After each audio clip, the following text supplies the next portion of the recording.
Pode sentar no seu lugar. Deus abençoe sua vida. Boa noite, igreja. Boa noite, você que está nos vendo pelas redes sociais. Que domingo maravilhoso, que presença maravilhosa do nosso Deus. Eu gostaria de pedir para você abrir a sua Bíblia no livro de Levítico, capítulo de número 6. Levítico, terceiro livro da Bíblia, capítulo de número 6, a partir do verso de número 8.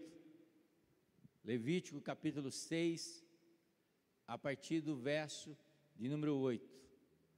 Glória a Deus. Estamos durante todo esse mês falando sobre a ação do Espírito Santo sobre a nossa vida. Glória a Deus por isso. Amém? Na semana passada eu abri uma caixinha de pergunta lá no meu Instagram e alguém me perguntou: pastor, como que está a sua mente, né? E aí, na hora que eu li aquela pergunta, na minha mente, a primeira coisa que veio foi aquela luta que o apóstolo Paulo, ele descreveu lá em Romanos, uma luta com ele mesmo. O maior gigante da nossa vida somos nós. Primeiro nós nos vencemos, para depois nós vencermos os nossos desafios, né?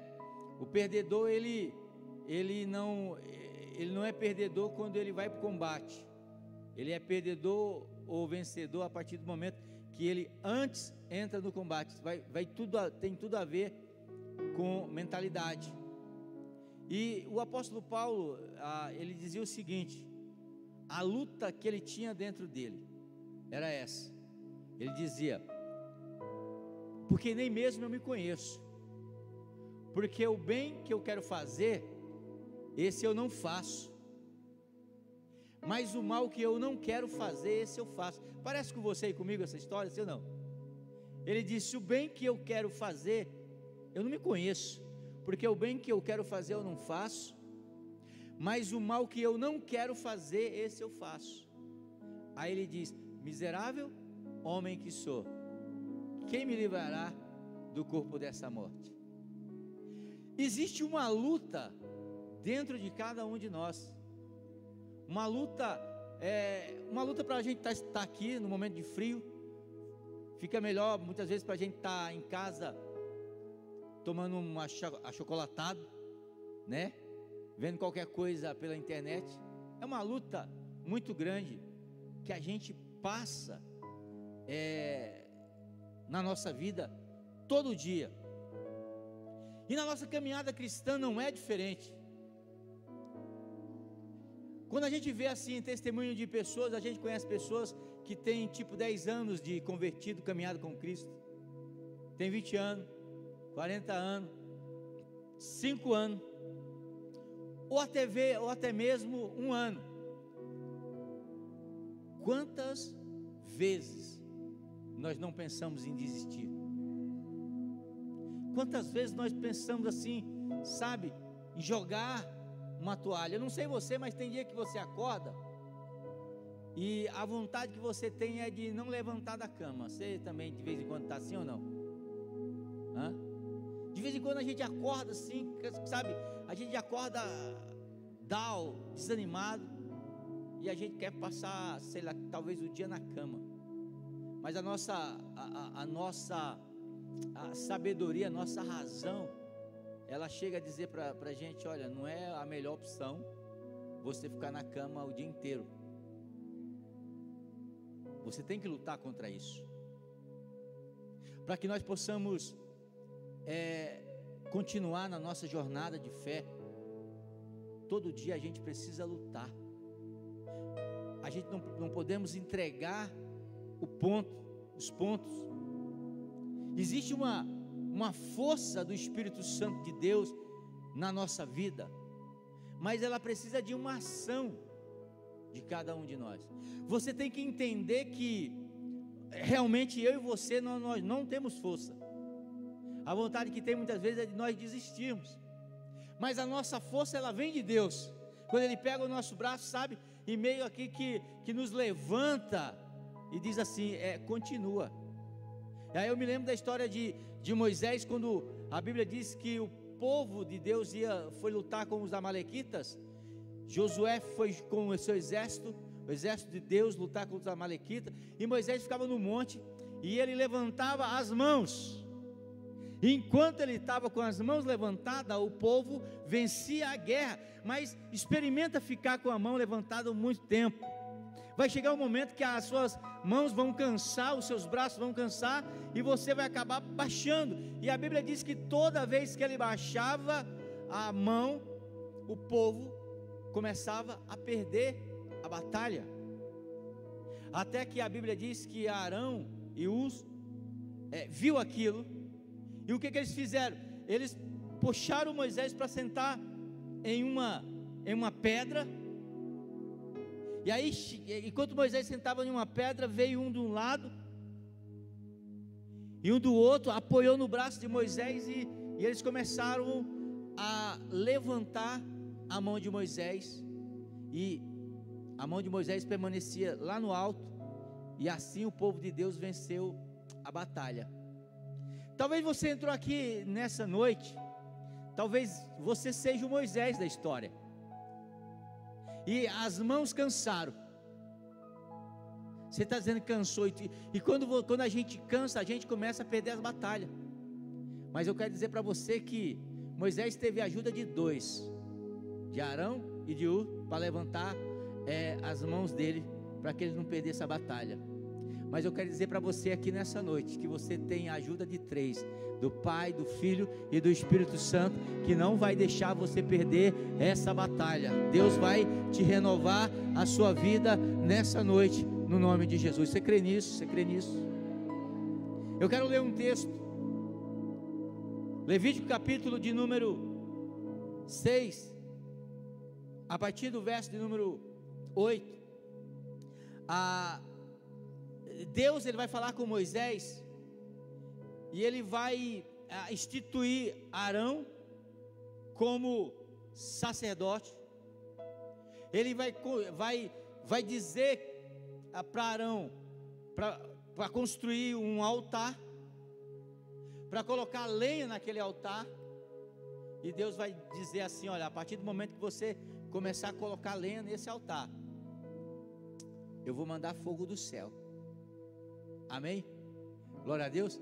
Olha, está um pouquinho frio, está um pouquinho mais quente agora à tarde, mas eu quero dizer para você que o clima pode até estar um pouco frio, mas eu creio que nessa noite o Senhor vai aquecer o teu coração de uma maneira poderosa, no nome de Jesus. Amém? Vamos ler. Vou usar a NVT. Diz assim: então o Senhor disse a Moisés: dê a Arão e a seus filhos as seguintes instruções para a oferta, para o holocausto. O holocausto será deixado sobre o altar até a manhã seguinte, e o fogo sobre o altar será mantido aceso a noite toda. Pela manhã, depois que o sacerdote de serviço tiver vestido as suas roupas oficiais de linho, e as roupas de baixo também de linho, limpará a cinza do holocausto e as colocará ao lado do altar. Em seguida removerá as roupas de linho, vestirá suas roupas habituais e levará a cinza para fora do acampamento, até um lugar cerimonialmente puro. Enquanto isso, o fogo do altar será mantido aceso e nunca se apagará. Enquanto isso, o fogo arderá continuamente no altar e não se apagará. Mas a cada manhã, o sacerdote acrescentará mais lenha ao fogo, arrumará sobre ele o holocausto e queimará nele a gordura de oferta de paz. Lembre-se que o fogo arderá sempre no altar o tempo todo e não se apagará. Que palavra maravilhosa, que também ela nos chama para uma responsabilidade. Ele está dizendo o seguinte: olha, quando você vai ler lá na frente, você vai ver que o primeiro fogo do altar foi derramado por Deus. Deus mandou fogo do altar, acendeu o holocausto, e aí Deus disse: olha, o fogo ele vai arder sempre no altar e não se apagará, mas o sacerdote colocará lenha nele a cada manhã. Nós vivemos em uma nova aliança, como diz lá em 1 Coríntios capítulo 11, a partir do verso 23, uma aliança onde nós não usamos mais o sacerdote da maneira antiga. A Bíblia diz, Pedro diz que nós somos sacerdote eleito por Deus. Eu e você somos sacerdote. Paulo também vai dizer lá em Romanos que nós somos oferta, nós somos holocausto. Ele vai dizer assim: olha, rogo-vos pela compaixão de Deus ou misericórdia de Deus, que apresente o seu corpo como sacrifício vivo. Ou seja, Pedro vai dizer que você é o sacerdote, e Paulo também vai dizer agora que você é o quê? É o holocausto, ou seja, o sacrifício vivo. Paulo diz: rogo-vos pela misericórdia de Deus, que apresente o vosso corpo como sacrifício a Deus. Então, aquilo que está na velha aliança, em Levítico, ela se replica para cada um de nós. Porque quando você aparece, quando o sacerdote, que sou eu e você, nós apresentamos o nosso corpo a Deus. Quando você aceitou Jesus Cristo, levantou a sua mão, a primeira coisa que aconteceu é que foi derramado uma presença poderosa do Espírito Santo de Deus na sua vida.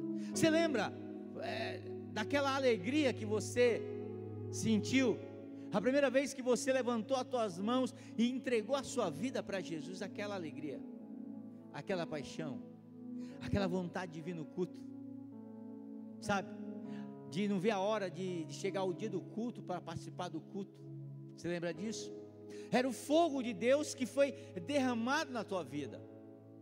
E Paulo vai dizer o seguinte: olha, agora, a palavra de Deus vai dizer, agora existe algo que o sacerdote precisa fazer.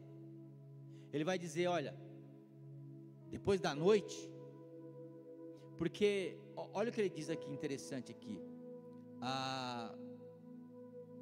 verso de número 9: de Arão e seus filhos dê a Arão e seus filhos a seguinte instrução para o holocausto: o holocausto será deixado sobre o altar até a manhã seguinte, e o fogo sobre o altar será mantido aceso a noite toda.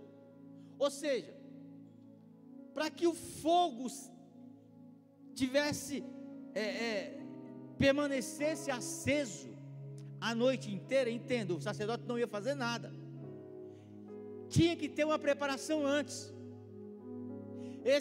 A lenha tinha que chegar antes do anoitecer, para que a lenha continuasse queimando a cada momento da noite até o outro dia. Isso tem um ensinamento muito profundo para nós nessa noite. Paulo diz que existe dias maus, noite mal. Você lembra do salmo que diz assim: o choro pode durar uma noite, mas o que? A alegria vem ao amanhecer. Por quê? Porque nas nossas noites negras, na nossa escuridão, das nossas dúvidas, das nossas dificuldades, nós não temos condição de preparar o altar nesse momento. O altar deve estar preparado para quando vier as noites negras, as dificuldades. Me diz uma coisa: é mais fácil a gente orar quando a gente está passando pelo momento de enfermidade ou antes?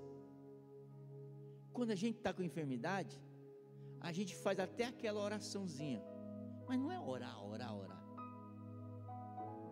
porque a gente está passando por um momento de noite. O altar está queimando, e o que nos faz vencer as nossas noites de escuridão, as nossas tribulações, é o altar que foi preparado antes. Aí o texto vai dizer: olha, o fogo vai arder durante a noite, mas o sacerdote, ele chegará de manhã, quando a noite já passou, porque assim, não existe uma noite que dure para sempre. Não existe uma dificuldade na nossa vida que dure para sempre. Vai passar. Você pode ser profeta de Deus na sua vida, na vida do seu irmão, e dizer: olha, vai passar. E quando passar, o texto vai dizer: olha, o sacerdote vai fazer o seguinte: ele vai tirar, ele vai pegar uma pá de bronze, ele vai tirar a cinza do altar. Porque quem é das antigas aí, que já cozinhou no fogão a lenha, ele sabe que quando a lenha ela vai queimando, ela produz cinza. E muita cinza no fogão a lenha, ele ou apaga a chama que ainda tem, ou ele não deixa acender uma nova. E é por isso que meu avô fazia a gente limpar todo dia o fogão a lenha. Você chegava lá, tirava a cinza inteira, limpava, e aí depois colocava lenha, aí você acendia, colocava um pouco de querosene ali, acendia, e o fogo fluía, que era uma beleza. A cinza na nossa vida, ela representa muita coisa que impede do fogo da presença de Deus continuar na nossa vida. A cinza pode ser uma falta de perdão, irmão. A cinza pode ser uma amargura que você tem de alguém.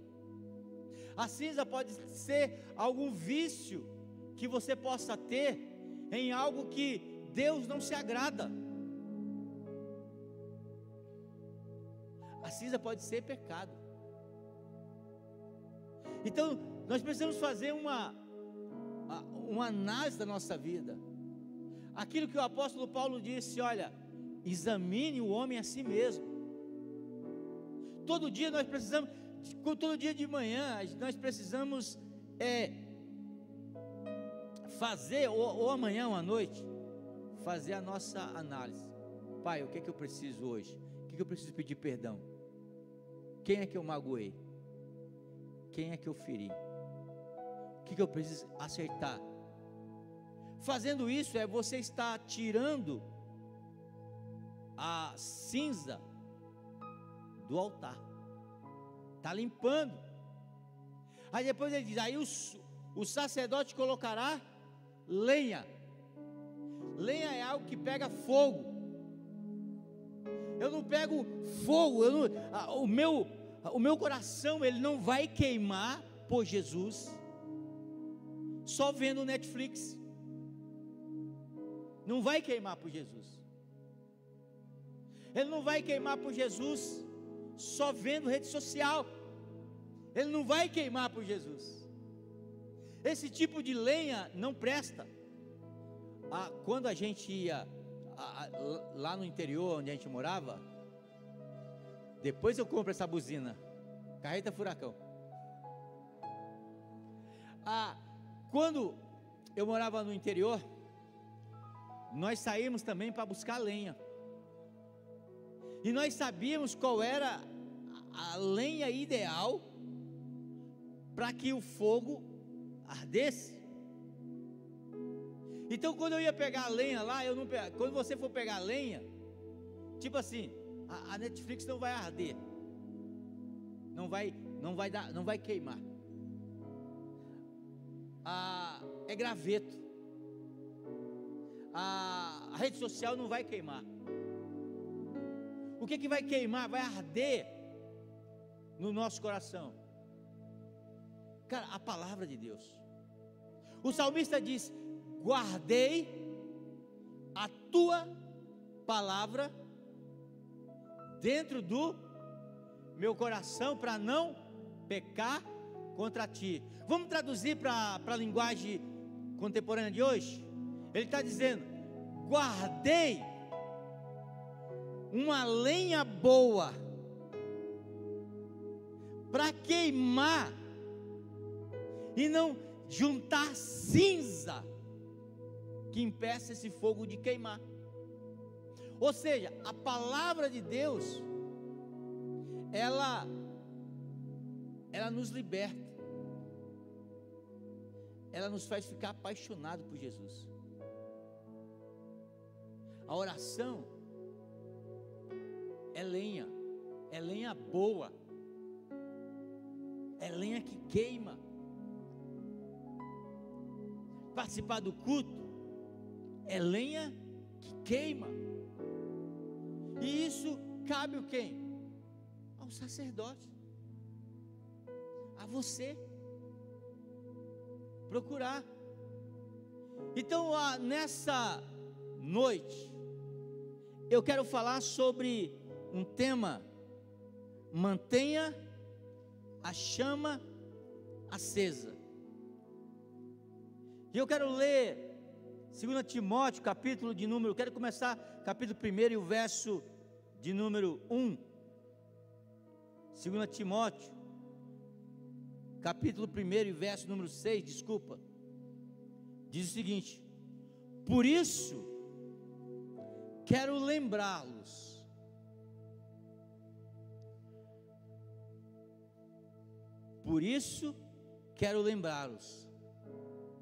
de avivar a chama do dom de Deus, a chama do dom que Deus lhe deu, quando impus minhas mãos sobre você.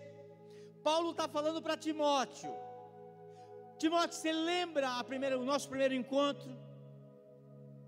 Quando eu te convidei, você veio, eu coloquei as minhas mãos sobre a sua vida, e acendeu uma chama dentro do seu coração. Então eu quero dizer para você nessa noite: acenda, mantenha viva a chama do dom de Deus, o que Deus deu para você, que está em você. Esse conselho é um conselho para mim e para você, de mantermos essa paixão, esse dom, essa chama ardendo dentro do nosso coração, porque só com a chama ardendo dentro do nosso coração, nós vamos conseguir vencer a nossa caminhada. Sabe, Paulo vai terminar essa carta que ele escreve para Timóteo, ele dizendo o seguinte: olha, combati o bom combate, encerrei a carreira e guardei a fé. Só me resta agora o que? A coroa da justiça, que o justo juiz me dará naquele dia. Por que Paulo ele vai encerrar dizendo: olha, combati um bom combate? Gente, e combater o bom combate nem sempre nós vamos vencer todas as nossas lutas. Tem algumas batalhas que nós vamos perder, mas não a guerra. Algumas batalhas nós vamos perder para poder, para que a gente possa entender que, para que o nosso ego não fique lá em cima, que a gente possa depender em algum momento de Deus, porque se tudo estiver dando certo na nossa vida, provavelmente a gente não vai depender muito de Deus. Qual que é a lição do maná?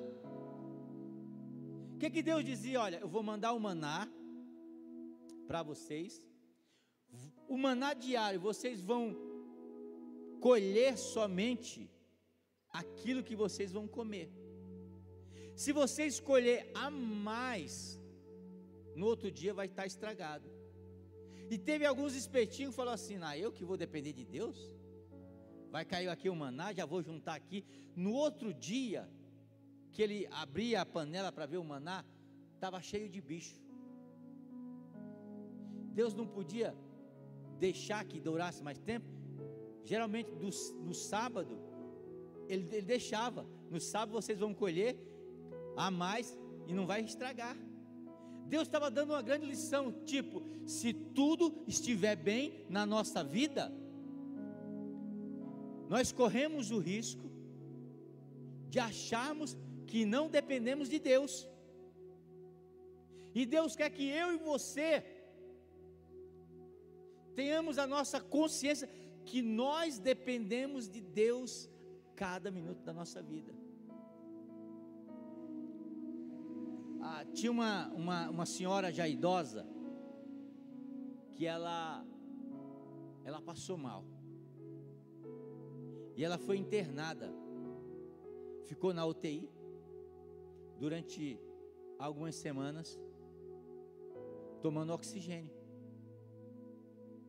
e os médicos trabalhando para que ela recuperasse a saúde. Depois de algumas semanas ela teve alta, ela melhorou, e ela ia ter alta. O médico foi até ela, falou: agora a senhora já está melhor, e nós temos uma conta aí de 10 mil reais para a senhora pagar, que é dos oxigênios que a senhora usou. Aí ela começou a chorar. Ela só chorava assim de uma maneira incontrolável. E o médico abraçou ela e falou assim: por que a senhora está chorando? A senhora não tem dinheiro para pagar? Como é que a gente pode ajudar a senhora? E ela olhou para o médico e ela disse para o médico: não é que eu não posso pagar, eu tenho dinheiro para pagar, tranquilo. É que eu vivi a minha vida toda respirando o ar de Deus, e se Deus tivesse me cobrado todo esse ar que eu respirei. Dependência. Tem muitas vezes que a gente acha que nós não dependemos de Deus. Nós temos que entender que nós dependemos de Deus em tudo. E aí por isso que a Bíblia diz, Paulo escrevendo para Timóteo, ele diz: olha, aviva o dom de Deus que foi dado a você por imposição da minha mão. O que leva a que a chama do Espírito Santo se apague na minha vida e na sua vida? Pecado, ressentimento, religiosidade. Sabe, ser religioso é pecado, irmão. Sabia? O problema de Jesus era, a luta de Jesus era contra quem? Os religiosos. Os fariseus eram religiosos. Nós precisamos deixar de ser religiosos e ser pessoas que amam a Jesus. Orfandade. Ei, você não veio aqui por acaso. Você tem um pai, Deus é teu pai. Ah, o meu pai me abandonou, está tudo bem. Deus não te abandonou. Mesmo que uma mãe que amamente o seu filho de peito esqueça do seu filho de peito, Deus de maneira nenhuma se esquecerá de cada um de nós. Eu não tive um pai presente, mas eu já superei isso. Meu Deus sempre foi meu pai, mesmo quando eu não sabia. Isso pode levar que a chama nos apague. Vergonha, preconceito, medo. Eu quero ler um texto com vocês em 2 Timóteo, capítulo de número 1, a partir do verso 8, aquilo que Paulo está falando para Timóteo.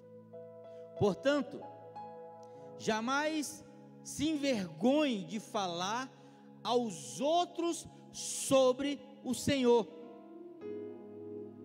e também não se envergonhe de mim, que estou preso por causa dele. Com a força que Deus lhe dá, esteja pronto para sofrer comigo por causa do Evangelho, pois Deus nos salvou e nos chamou para uma vida santa, não porque merecêssemos, mas porque este era o seu plano desde os tempos eternos, mostrar sua graça por meio de Cristo Jesus. E agora ele tornou tudo isso claro para nós, com a vinda de Cristo Jesus, nosso Salvador, que destruiu o poder da morte, iluminou o caminho para a vida e a imortalidade por meio das boas novas, da qual Deus me escolheu para ser pregador, apóstolo e mestre. Por isso estou sofrendo assim, mas não me envergonho, pois conheço aquele em quem tenho crido, e tenho certeza de que ele é capaz de guardar o que foi confiado até o dia da sua volta. Amém? Pois conheço aquele a quem tenho crido, para que eu e você possamos manter a nossa chama acesa. Primeiro, seja ousado no seu testemunho de fé. O verso 8 diz: portanto eu não me envergonho de testemunhar do Senhor Jesus. Seja ousado no seu testemunho de fé, naquilo que Deus fez na sua vida. Acabamos de entender que nós somos totalmente dependentes de Deus. Já imaginou se Ele cobrasse 1 centavo por cada minuto de ar que eu e você respira ou respiramos? Então não tenha vergonha de falar, sabe, para todos, de dizer: não, eu sou crente, eu sou servo de Deus, eu sou filho de Jesus Cristo, eu creio em Jesus. Jesus não é uma fábula, Jesus não é um conto, Jesus é algo real para mim e para minha família.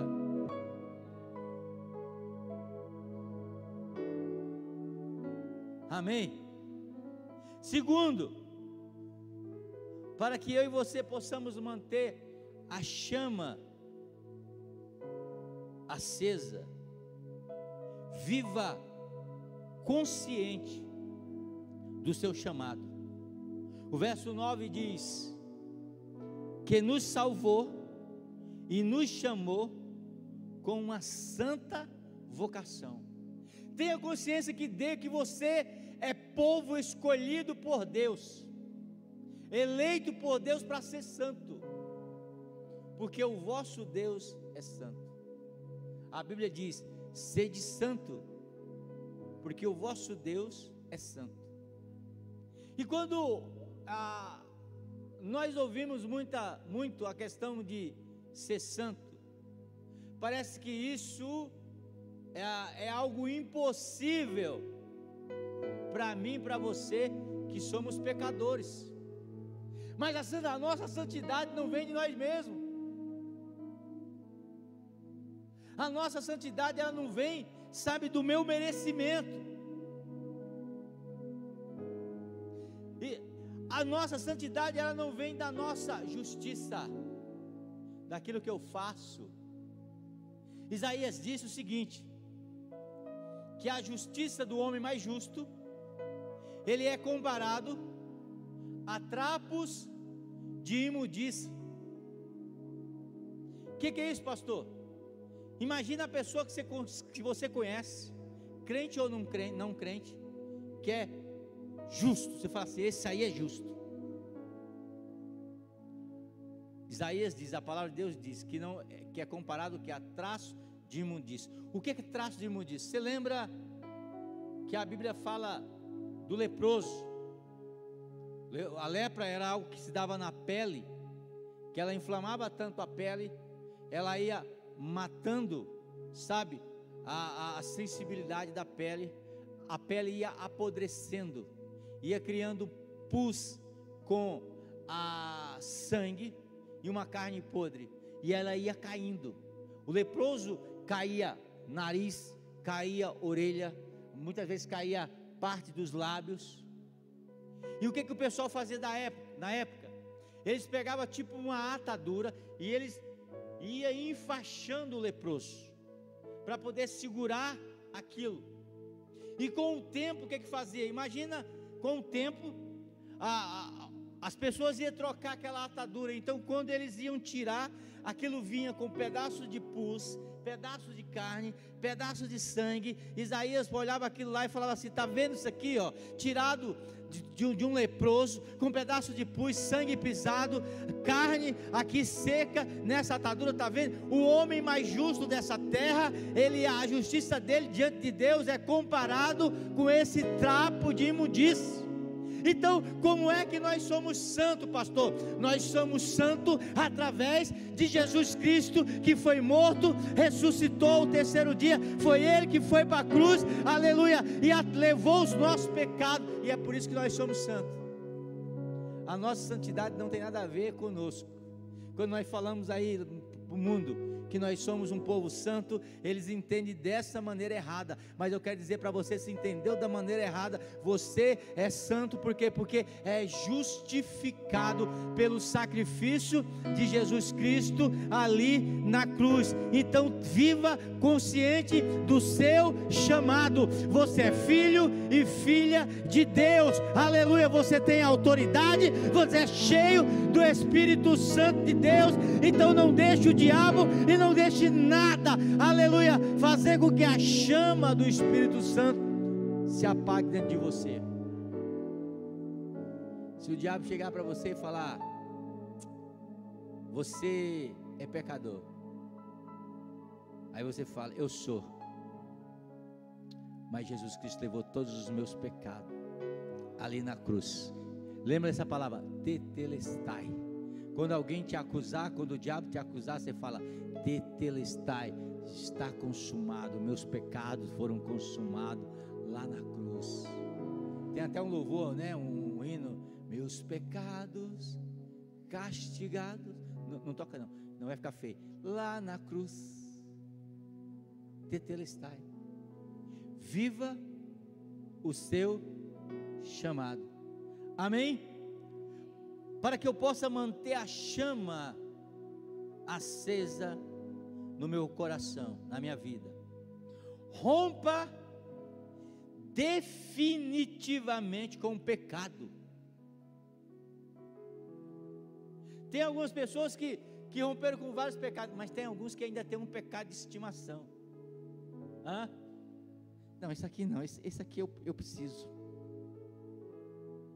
esse aqui eu tenho que ter ainda, eu não perdoo ele. Isso é pecado, irmão. Isso aqui eu largo, mas isso aqui eu não largo. Sabe, Jesus, presta atenção, Deus, Ele não quer nada seu, a não ser o seu tudo. Ele não quer a sua metade, Ele não quer tipo que você se lembra da história. Lembra da história quando Moisés chega para Faraó? E ele diz o seguinte: Faraó, Deus falou para deixar o meu povo para ir no Egito. Não, sair do Egito e celebrar uma festa no deserto. O Faraó disse: ó, pode ir os homens, as mulheres ficam. Moisés falou: não, Deus disse tudo. Aí o Faraó disse: pode ir os homens, as mulheres, as crianças ficam.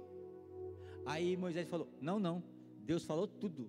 Aí Faraó disse: pode ir os homens, as mulheres, as crianças, mas o gado fica, os bens fica.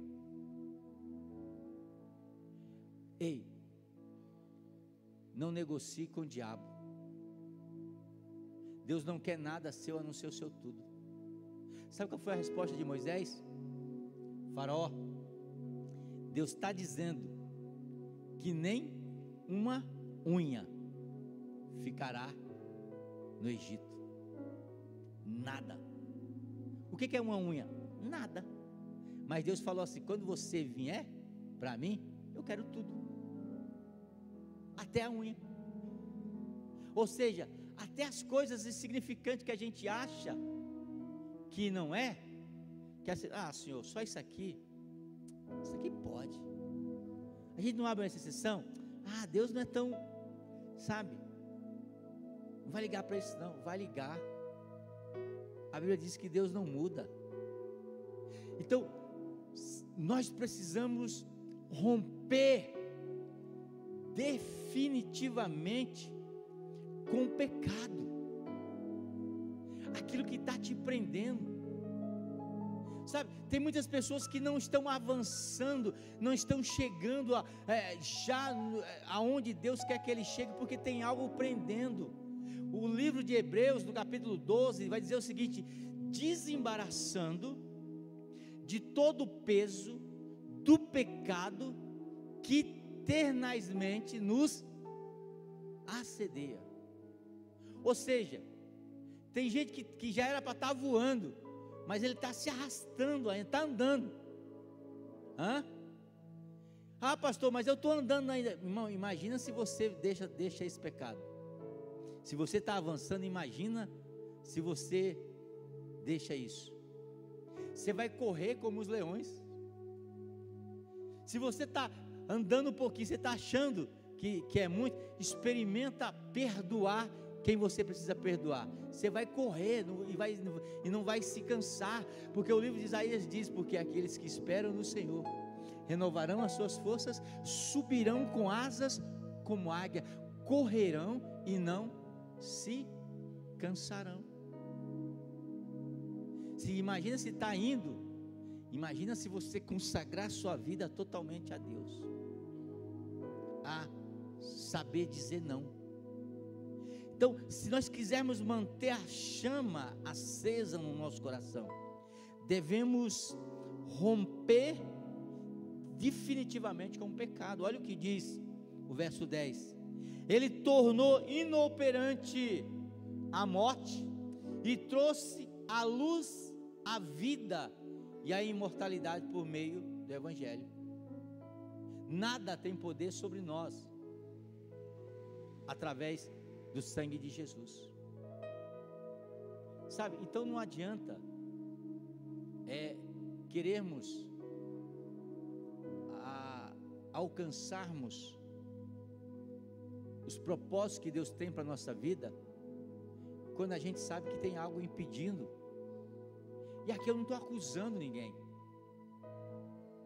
eu estou dizendo para que nós precisamos reavaliar o que está impedindo eu e você de avançar. Seja sincero, você não precisa falar para mim, você só precisa falar para Deus. Mas Deus já sabe, mas Ele quer ouvir da sua vida, da sua boca, porque quando a gente fala assim, é isso, Deus fala assim: então eu vou te ajudar. Você quer se libertar desse negócio? Você quer? Sabe? Você quer ser, sabe? Você sabe qual? Nós não devemos deixar nenhum ponto vulnerável, nenhuma brecha, porque a brecha ela pode abrir algo, um buraco grande na nossa vida. Eu vou falar na linguagem do sertão.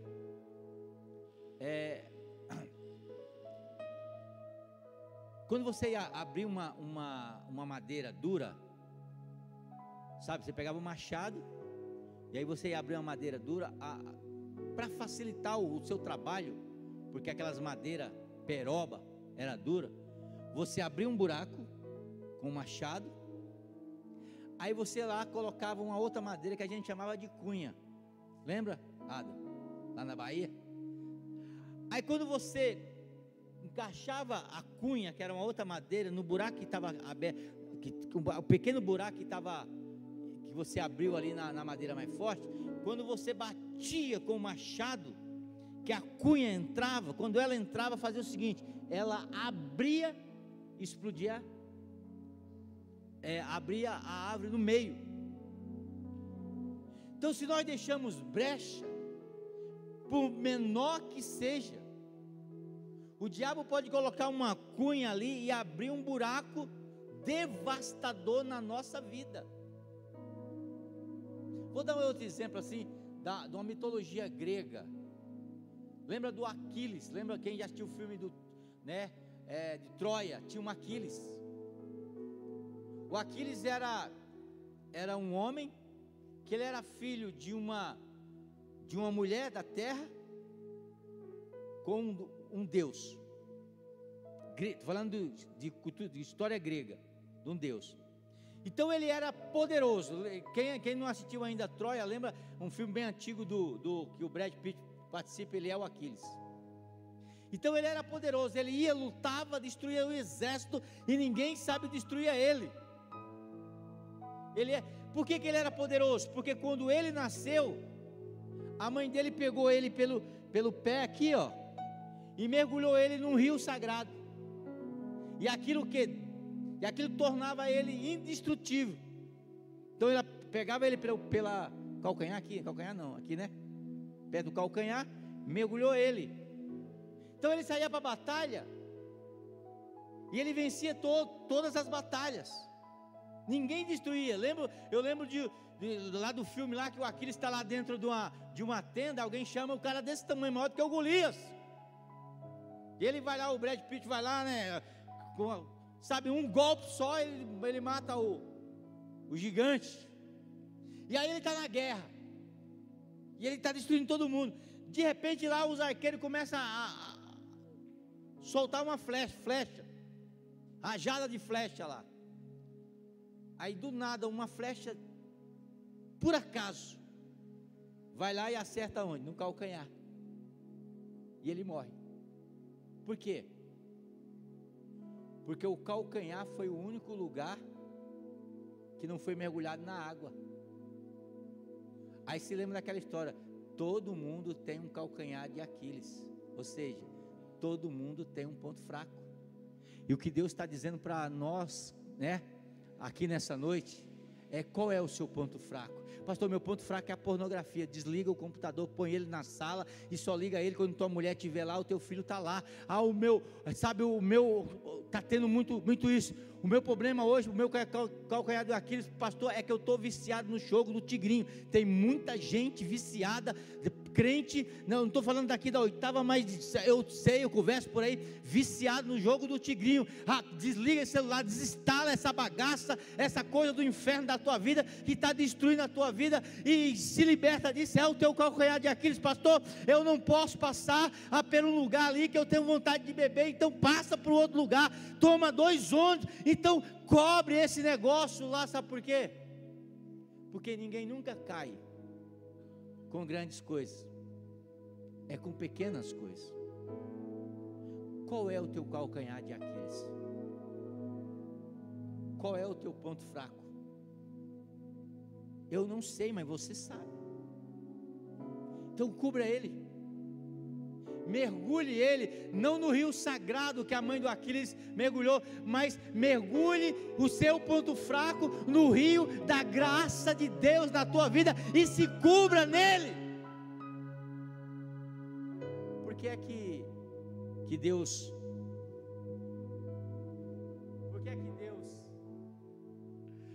que Deus fala para Ezequiel entra no rio, lembra? Ezequiel entra, dá nos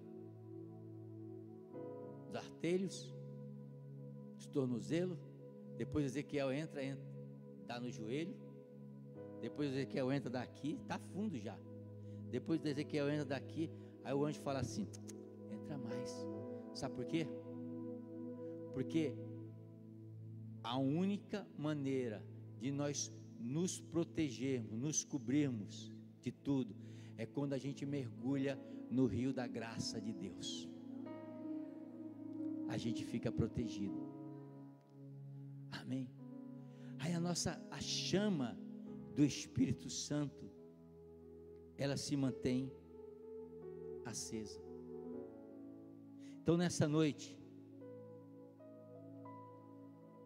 mantenha a chama do Espírito Santo de Deus acesa na nossa vida.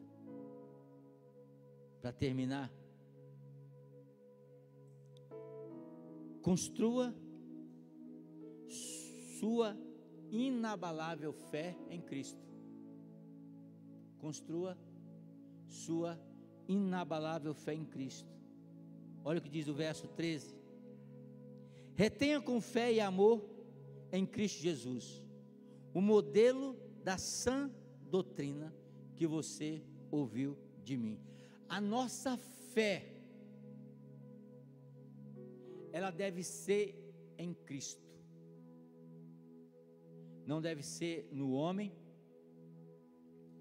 não deve ser na denominação, ela deve ser em Cristo, olhando para Jesus, o autor e consumador da nossa fé. Se você olhar para o homem, a sua chama vai apagar. Sim ou não? Hoje a gente está difícil de olhar para o homem, está complicado. Quando eu vejo alguém que parou que diz assim, não, eu não frequento mais igreja, eu não quero saber. Aí eu pergunto para ela, por que você saiu? Jesus te decepcionou? Não, de maneira, eu continuo amando Jesus. Por que você saiu? Porque o pastor fez isso. Porque o irmão da igreja fez isso. Porque aconteceu isso. Se você olhar para qualquer direção que não seja a cruz e Jesus, você vai se decepcionar um dia. Pode escrever isso que eu estou te falando. Se você mirar em qualquer lugar que não for a cruz e Jesus, você vai se decepcionar um dia. Mas se você olhar para Jesus, você nunca vai se decepcionar. Gandhi foi um libertador indiano que libertou a Índia, se eu não me engano, dos ingleses. Ele dizia o seguinte: olha, eu amo o seu Jesus, mas eu não amo os seguidores de Jesus, porque eles falam de algo que eles não praticam. Ou seja, o islamismo não tem nada contra Jesus.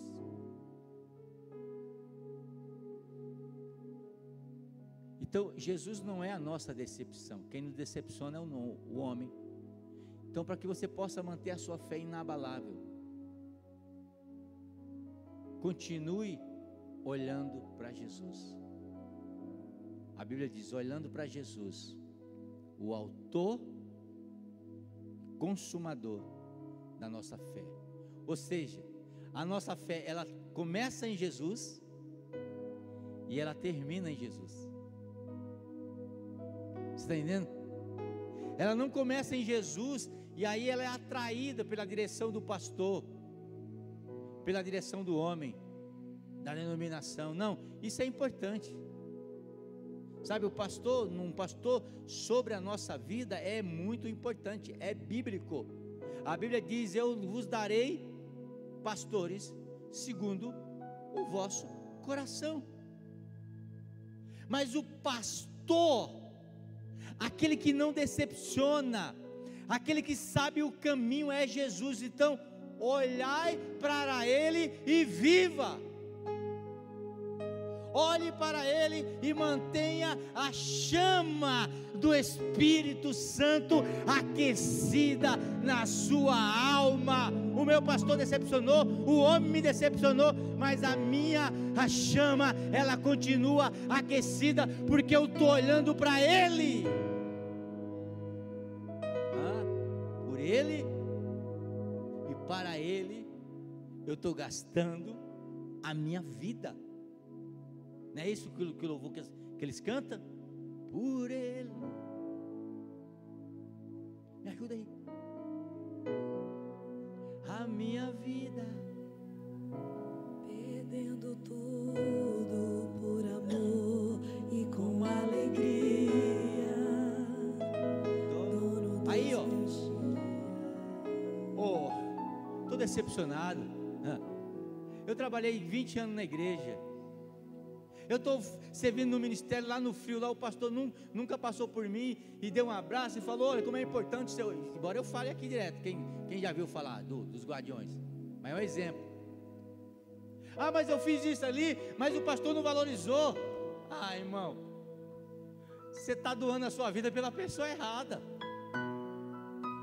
Mas a denominação nunca fala. Você está doando a sua vida pela pessoa errada. Pastor, e para quem que eu tenho que doar a minha vida? Aí eu digo: por Ele que eu estou gastando a minha vida, perdendo tudo por fique de pé, fique de pé. E com alegria, dono dos meus dias. E Ele virá.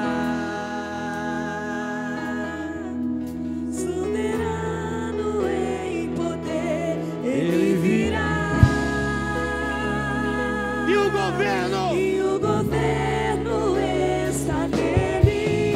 Vejam, Ele traz consigo a sua recompensa.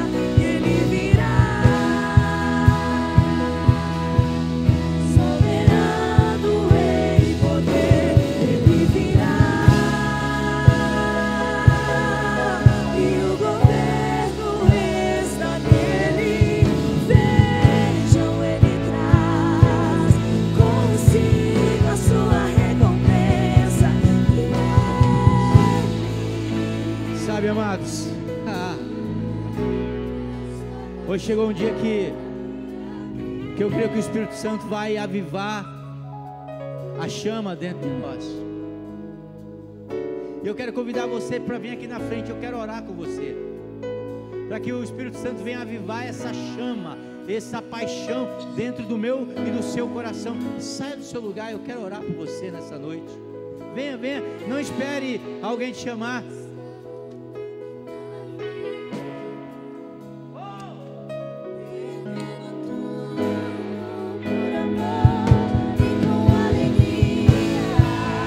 Saia do seu lugar, venha.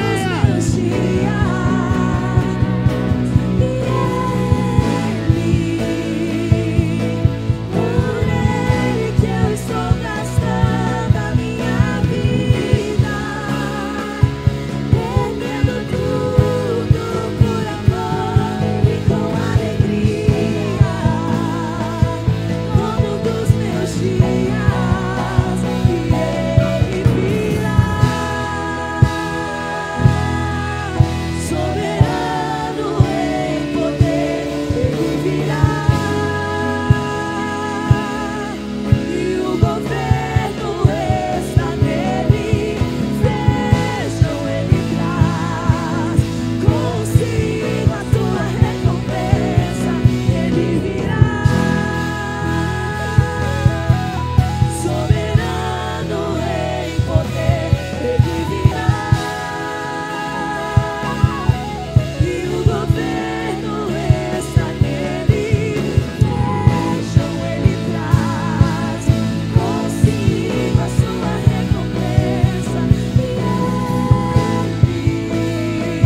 louvamos nessa noite, Pai.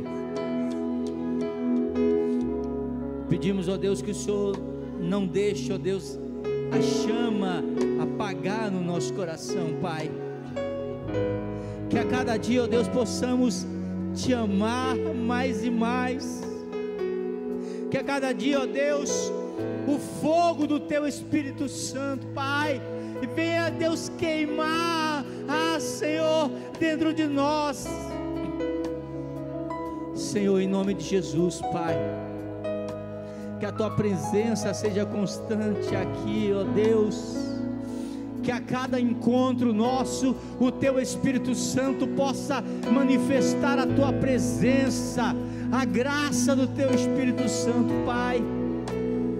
Deus, eu oro por curas nessa noite, Pai.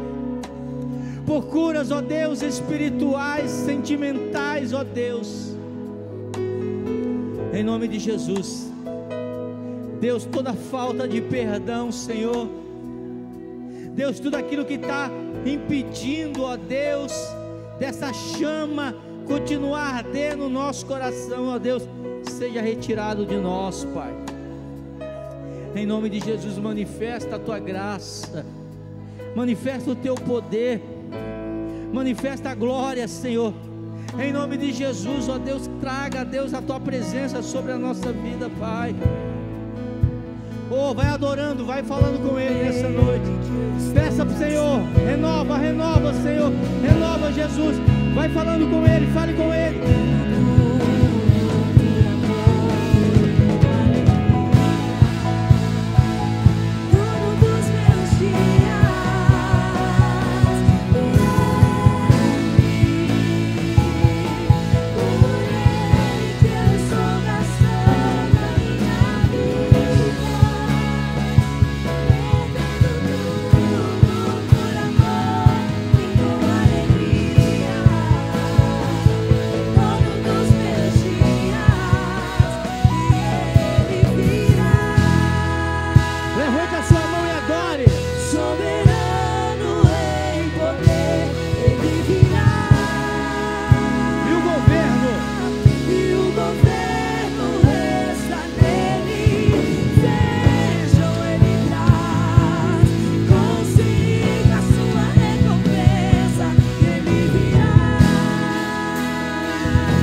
Fomos encorajados nessa noite a manter nossa chama acesa. Como? Olhando firmemente para o autor e o consumador da nossa fé. Por causa dele, por ele, por causa dele. É por causa dele que nós abrimos mão daquilo que nos dá prazer. É por causa dele que o apóstolo Paulo escreve e diz: eu aprendi a estar contente em toda e qualquer situação. É por isso que a gente canta que perdendo tudo, com amor e com alegria. Essa alegria é a alegria sobrenatural que o Senhor derrama sobre nós, ainda que estejamos vivendo tempos difíceis. Quando Paulo diz que ele aprendeu a estar contente, ele está preso. Não era uma boa situação, não era um bom momento para ele dizer: eu aprendi a estar contente. Estou preso, mas estou contente, porque a minha alegria, ela não é nesse plano, ela não é humana, ela é sobre-humana, ela é sobrenatural. É por isso que o nosso olhar, a nossa fé, a nossa esperança precisa estar firmada na rocha que é o Senhor. Então, com Ele, por Ele, para Ele, entregue sua vida, sua caminhada. Coloque lenha no seu altar. Busque a Ele. Por quê? Por Ele. Porque Ele é digno. Só Ele é digno. E só Ele pode nos manter aquecidos, com o coração aquecido. Há um Espírito Santo que caminha com você. Ao sair daqui nessa noite, leve consigo cada uma dessas palavras, cada direcionamento para a sua vida. E sobretudo, não perca de vista o Senhor. Porque é Ele que é bom, é nele que encontramos tudo que é bom, que é perfeito e que é agradável. Vivemos por Ele e para Ele, porque só Ele pode manter brasa viva no nosso altar. É Ele quem derrama, é Ele quem opera maravilhas, é Ele quem distribui os dons. É Ele quem pode encher o seu coração, é Ele quem pode saciar a sua fome e a sua sede dEle. Então busque. Hoje de manhã, a palavra foi busque. Buscar-me-eis e me achareis quando me buscares de todo o coração. Busca o Senhor. Ele está aqui e Ele está disposto a encher você com os dons dEle. A todos Ele distribui. Nós só precisamos buscar e não descansar e não acomodar, mas continuar lutando todos os dias, lutando até que Ele venha e seja dia perfeito nele. Que o Senhor abençoe a sua vida, que o Senhor te abençoe e te guarde, que o Senhor renove a sua fé, a sua esperança. Que ao sair daqui nessa noite, você saia encorajado, fortalecido, você saia inundado da presença do Senhor. Que aquela chama que estava pequenininha, que ao sair daqui, ela esteja grande, que ela permaneça todos os dias, aquecendo a sua vida. Que você não esqueça nenhum dia, como no texto de Levítico que o pastor leu essa noite, e o texto estava dizendo: olha, você, Arão, sacerdote, todos os dias vai tirar a cinza e vai colocar lenha nova. Meu irmão, você vai sair daqui nessa noite com uma porção de lenha nova. Então amanhã, quando você levantar, tire a cinza e coloque lenha nova, e renove a sua fé, e renove a sua esperança, e seja empoderado para viver uma semana do extraordinário de Deus sobre a sua vida. E aproveite a sua rede social para publicar o seu testemunho de vida cheia no altar do Senhor, em nome de Jesus. Você pode aplaudir ao Senhor. Dê a paz, receba a paz.